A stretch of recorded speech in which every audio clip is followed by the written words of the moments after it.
बहुत समय पहले हिमालय की गहराइयों में एक रहस्यमयी राज्य बसा हुआ था, कुहासा नगरी। यह नगरी हमेशा घने धुंध में ढकी रहती थी। लोग कहते थे कि यह धुंध कोई साधारण प्राकृतिक घटना नहीं, बल्कि एक प्राचीन श्राप है। उस श्राप का कारण था रक्त चंद्रमा रत्न। यह रत्न इतना शक्तिशाली था कि उसकी चमक से सूर्य बुझ सकता था और उसकी ऊर्जा से पूरा संसार अंधकार में डूब सकता था। किंवदंती थी कि सदियों पहले देवताओं और राक्षसों की लड़ाई के बाद इसे सुरक्षित रखने के लिए एक अमर रक्षक काल भैरव को सौंपा गया था। नायक का बुलावा। कहानी शुरू होती है एक साधारण गांव के एक लड़के आदित्य से।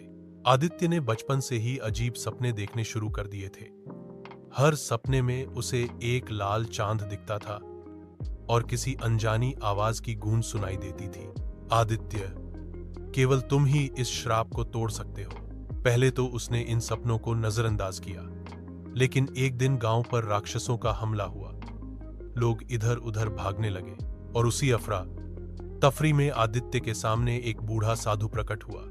साधु ने गहरी आवाज में कहा, बेटा, तुम्हारा भाग्य सामान्य नहीं है। रक्त चंद्रमा रत्न तुम्हें पुकार रहा है। अगर तुम असफल हुए तो यह संसार विनाश में बदल जाएगा। यात्रा की शुरुआत। साधु की बातें सुनकर आदित्य ने तय किया कि वह सच का पता लगाएगा। यात्रा अकेले कठिन थी, मगर किस्मत ने उसका साथ दिया। रास्ते में उसे दो साथी मिले। कावेरी, एक निडर धनुर्धारी युवती जिसने अपने परिवार को दानवों के हमले में खो दिया था।